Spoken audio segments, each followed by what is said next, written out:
দেখো বন্ধুরা, আমি এই দেখো মগে করে চা খাচ্ছি।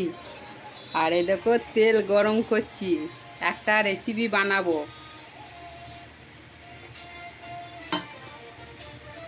দেখো বন্ধুরা, এই দেখো মাছ দেখতে পাচ্ছ বন্ধুরা। এই দেখো,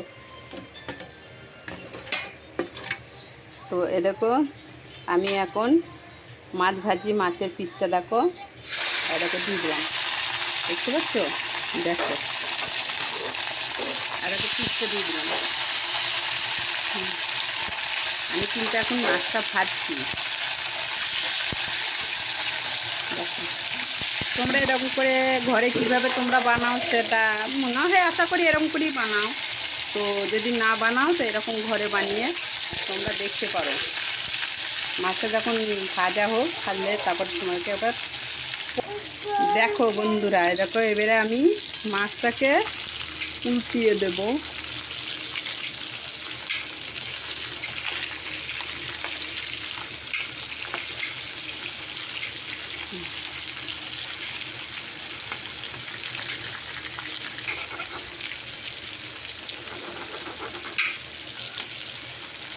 উল্টে দিলাম, দেখো হচ্ছে, দেখতে পাচ্ছি তো বন্ধুরা। দেখো দেখো উল্টে দিলাম, দেখো হয়ে গেছে। হ্যাঁ দেখো,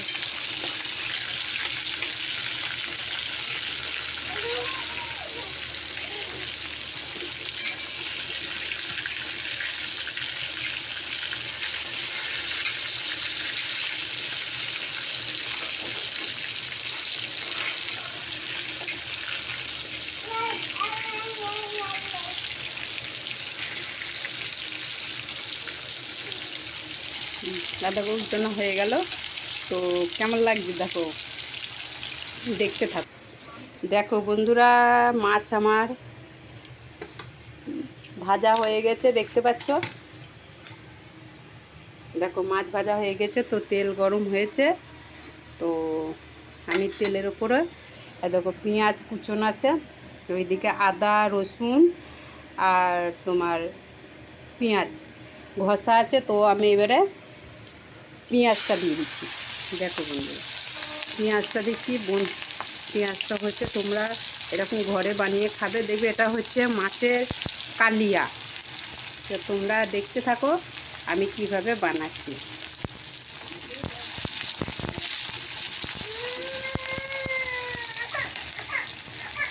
তো দেখো বন্ধুরা, পেঁয়াজটা ভাজা হয়ে গেছে, আদা রসুন ঘষা ছিল সেটা আমি দিয়ে দিলাম, দেখতে পাচ্ছি। এবার আমি এটাকে দিয়ে নাড়বো।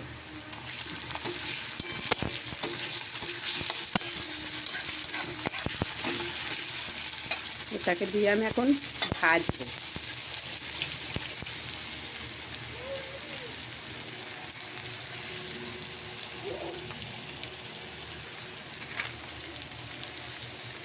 এর সঙ্গে একটু লঙ্কার গুঁড়ো,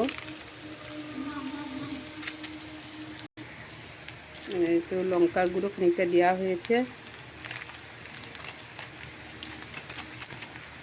একটু পরিমাণ কমই হলো কারণ লঙ্কার গুঁড়োটা জমে গেছে। তো একটু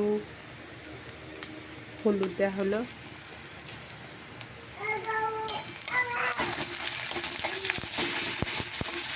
দেখো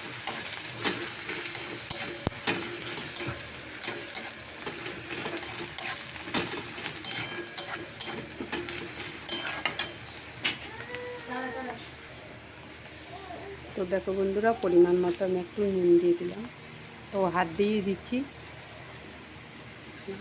পরিমাণ মতো নুন দিলাম।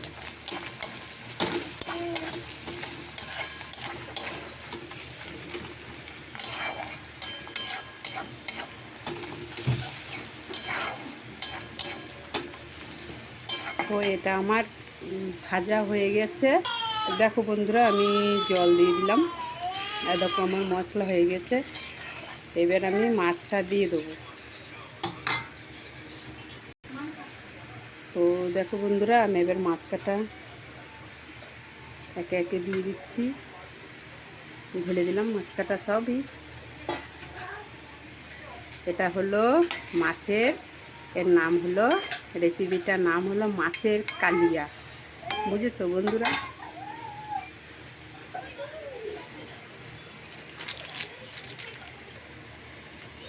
তো একটু হলুদ দিয়ে দিলাম।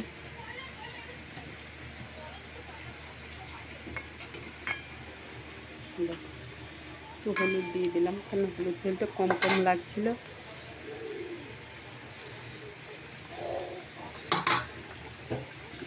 তো চাপা দিয়ে দিলাম।